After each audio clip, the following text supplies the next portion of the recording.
Vamos acionar o Fernando Conrado. Conrado, Donald Trump eleito. E aí, como fica esse mapa geopolítico? Isso é uma coisa boa, uma coisa ruim? Qual é a sua avaliação sobre a eleição americana?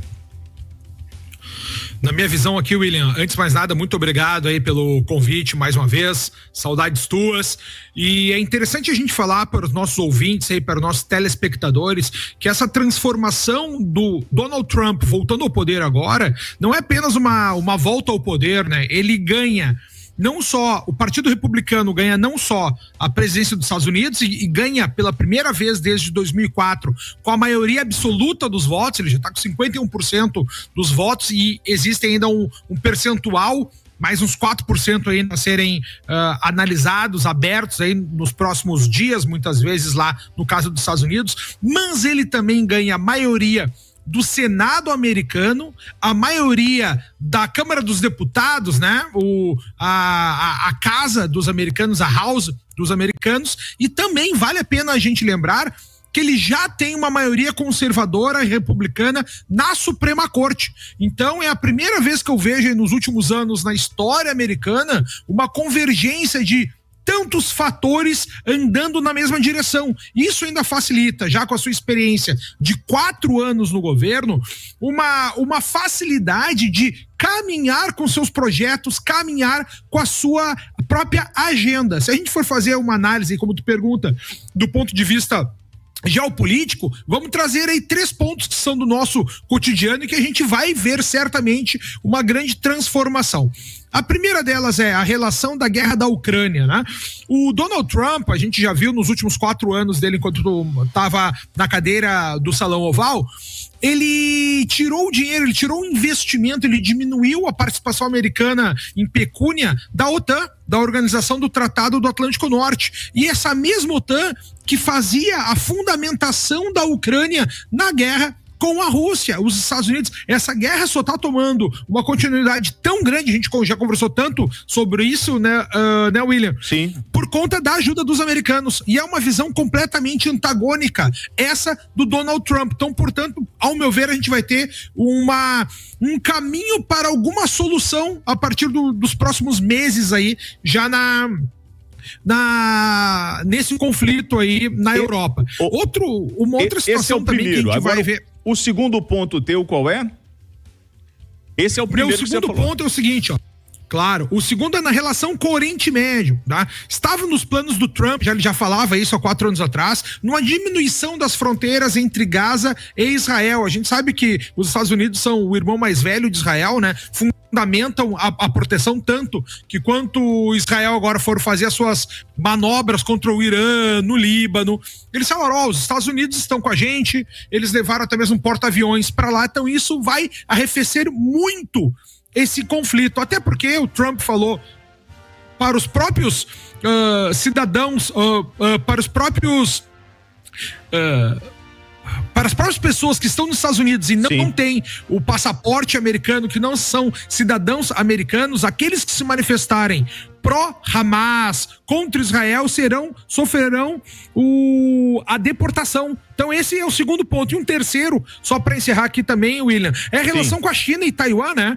Os transistores que são feitos em Taiwan só existe autonomamente com apoio dos Estados Unidos, tanto que a gente teve visitas de deputados, né? A própria Nancy Pelosi foi lá 2 anos atrás visitar. E essa relação com a China, os Estados Unidos buscando essa linha, como o Trump sempre fala, do Make America Great Again, né? Fazer a América grande novamente, faz parte de uma linha de protecionismo da sua indústria. Então, com isso, ele já falou também, elevar o custo tributário das relações com a China. E pessoas falam ainda que ele pode chegar até 60% nessa tributação com a China, né? Inclusive, ele pretende também tributar países parceiros entre 10% e 20%. Ou seja, para mim, essas são as 3 áreas que nós vamos ter em termos geopolíticos mundiais, essa transformação do mundo aí. Então isso é o que pode acabar respingando até mesmo para o Brasil, William. E eu queria aproveitar e eu vou trazer aqui já a repercussão no meio político brasileiro, né? E essa movimentação, né, dessa onda conservadora e o que pode acontecer aqui no Brasil com a eleição do Donald Trump. Nos Estados Unidos, nós estamos conversando com o cientista político Fernando Conrado e ao vivo, direto dos Estados Unidos, nosso querido Eustáquio Ramos. Eustáquio, boa tarde, meu amigo.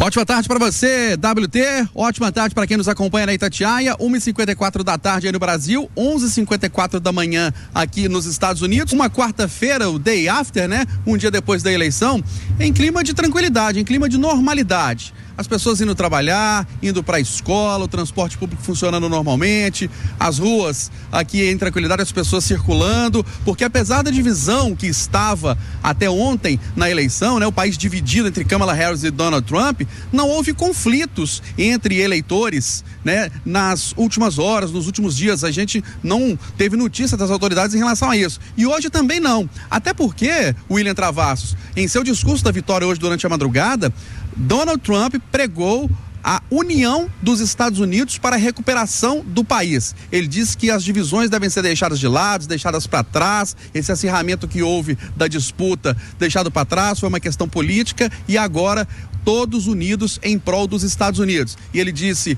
no seu discurso que vai reduzir os juros, vai cumprir todas as promessas que fez durante a campanha, mas nem tudo é festa para Donald Trump nesta quarta-feira, né? Ele já foi vítima, vamos dizer assim, de um editorial muito duro do jornal The New York Times, que é o principal aqui dos Estados Unidos, dizendo que a eleição de Donald Trump é um risco, é uma ameaça para os Estados Unidos e que a população tem que lutar contra o que Donald Trump fizer de errado. Donald Trump, o doutor em Relações Internacionais Oswaldo Deon falou conosco hoje, disse que Donald Trump terá que se explicar à população ainda em relação às condenações que tem, aos processos judiciais que enfrenta, aos processos judiciais que as empresas dele enfrentam. E Donald Trump vai enfrentar também agora uma resistência, vamos dizer assim, um pé atrás, tanto de quem quer morar nos Estados Unidos, como de quem já mora por aqui, porque essa fala de Donald Trump contra os imigrantes ilegais, contra o excesso de imigrantes aqui, fechamento de fronteira, isso tudo atinge também quem está aqui nos Estados Unidos. Segundo o Oswaldo Deon, que falou conosco hoje, né, como eu estou dizendo, ele alertou que pessoas que são estrangeiras e tiveram filhos aqui, por exemplo, são naturalizados aqui, nasceram aqui, ou que estão em processo de legalização, com documentação em andamento, até essas pessoas correm o risco de voltarem para os seus países. Hoje, Donald Trump não falou em deportação em massa, ele falou durante a campanha, mas falou em fechar as fronteiras. Então, Donald Trump ganhou com larga vantagem com os delegados eleitorais. Perfeito. Em relação à votação popular, não foi tão distante assim contra Kamala Harris, mas ele enfrenta essas resistências que eu destaquei. Eustáquio Ramos, direto dos Estados Unidos. Obrigado, Eustáquio. Nosso tempo está curto, então assim, Fernando Conrado, 1 minuto e 30 para sua avaliação dessa onda conservadora. Você acredita mais polarização no Brasil? Como fica a situação da relação do Brasil com os Estados Unidos? Economicamente, a gente vai sofrer já um primeiro baque no início, porque tanto o dólar quanto o real, eles vinham descendo nos últimos anos aí, mas com essa vitória do Trump, o dólar passa a se valorizar. A gente já teve hoje o dólar batendo recordes aí, a maior cotação da história recente do Brasil, então isso vai ter um custo muito grande para as nossas importações, né? As commodities nacionais de exportação vão ficar mais baratas ainda, isso é muito. O Lula, 5 dias atrás, em termos políticos, 5 dias atrás, dizia que o Trump era um fascista e nazista, hoje já tentou botar panos quentes na sua fala. O que a gente vai vendo no Brasil acontecendo, William, vai ser exatamente essa grande transformação, né? Os Estados Unidos vão ser cada vez um país mais interessante para se investir, e esse dinheiro que poderia vir para o Brasil vai acabar migrando para os Estados Unidos também. Vai ter um custo político alto. Eu acredito que para que essa onda conservadora possa facilitar a vinda de algum nome aqui de expressão dentro do conservadorismo para 2026, já que a gente viu acontecer esse efeito chicote na Argentina, né? A gente tinha o Macri, depois nós tivemos a esquerda e depois veio o Milei, né? Nos Estados Unidos teve Trump, veio o Biden da esquerda, agora voltou o Trump. Quem sabe no Brasil também. Bom, nós conversamos então com o cientista político Fernando Conrado. Se você quiser acompanhar o Fernando, vai no Instagram dele, Fernando Conrado, meu amigo. Adorei falar contigo, que Deus te abençoe. Saudades, tá bom? Beijo grande, irmão.